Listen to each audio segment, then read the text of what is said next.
O Ministério da Saúde divulgou um balanço do número de casos de sarampo no Brasil nesta quarta-feira, dia 25 de julho.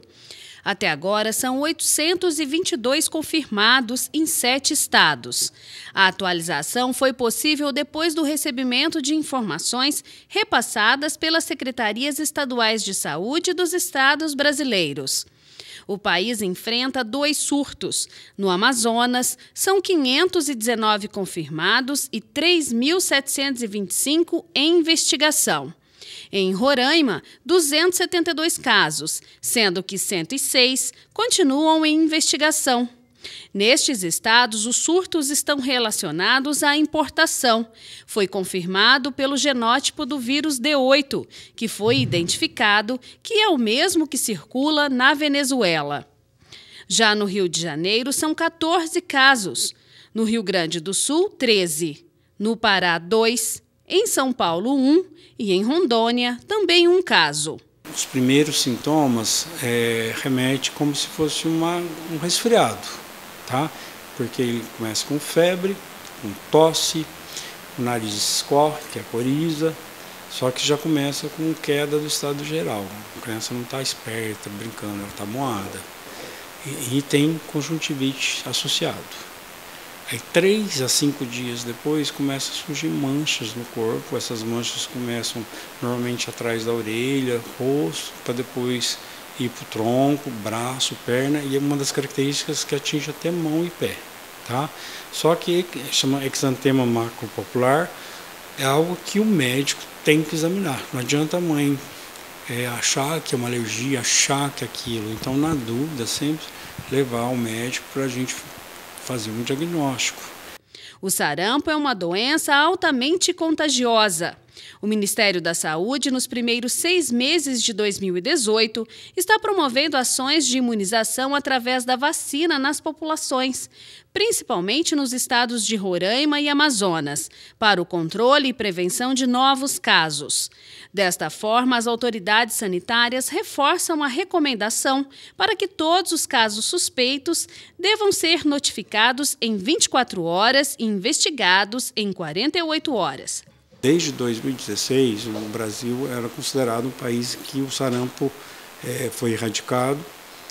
Os casos que surgiram são casos importados.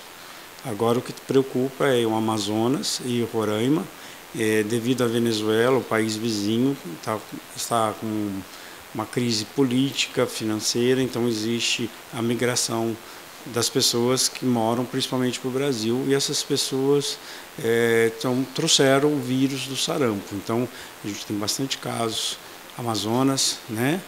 E esses casos está sendo realizado o bloqueio, e é importante que a população mantenha a sua carteira de vacina atualizada, mesmo adulto, tá? Por quê? Porque existe possibilidade, se você tiver uma baixa cobertura vacinal numa população, por exemplo, Andradas, qualquer cidade, o ideal para a vacina de sarampo é 95% de cobertura, quer dizer, de cada 100 pessoas, pelo menos 95 tem que ser vacinada, senão corre o risco do vírus entrar na comunidade e desenvolver a doença. Então, é importante ver a carteira de vacina. Ainda de acordo com o Dr. Márcio, hoje a doença, por ser considerada muito antiga, os pais que são jovens não presenciaram casos. Alguns nunca ouviram falar sobre a doença. Por isso, não procuram imunizar seus filhos. Vale realçar que a vacina é feita em 2 doses. De rotina com 1 ano de idade, 1 ano e 3 meses, tá? Mas, por exemplo, de até 29 anos de idade, então você tem que ter 2 doses. Tem pessoas que só têm 1 dose, porque na época era feita 1 dose só, tá? Então teria que ir no posto de saúde, no caso nosso no materno infantil, levar a carteira de vacina e verificar, tá? Acima de 30 anos, a recomendação é 1 dose. Se você não tem nenhum comprovante ou que você vacinou ou você não teve a doença, a gente acaba vacinando, tá? É um caso que a gente não tem certeza se a pessoa recebeu a vacina, a gente acaba vacinando, tá? A pessoa que teve a doença comprovadamente não necessita de vacina. Mas no nosso meio há muitos anos que não circula, né? A região nossa não tem caso de sarampo, nem hoje não tem nenhum caso de sarampo. A auxiliar de serviços gerais Françoise aproveitou o seu dia de folga para levar toda a família no materno infantil. Ela foi conferir se todos estavam mesmo imunizados. Sarampo, isso. Aí nós chegamos aqui e resolvemos tomar também a vacina da gripe. Aí eu não precisava tomar porque a carteirinha estava atualizada das crianças e de todo mundo, aí a gente só tomou a da gripe. Eu acho importante sim, porque eu acho que é muito bom, porque por causa da gente, né? Porque às vezes o corpo da gente fica imune ou as coisas e para vários tipos de doença, é bom que não prejudica. Garantindo a carteirinha dos filhos, trazendo eles para vacinar, seja qual for a vacina.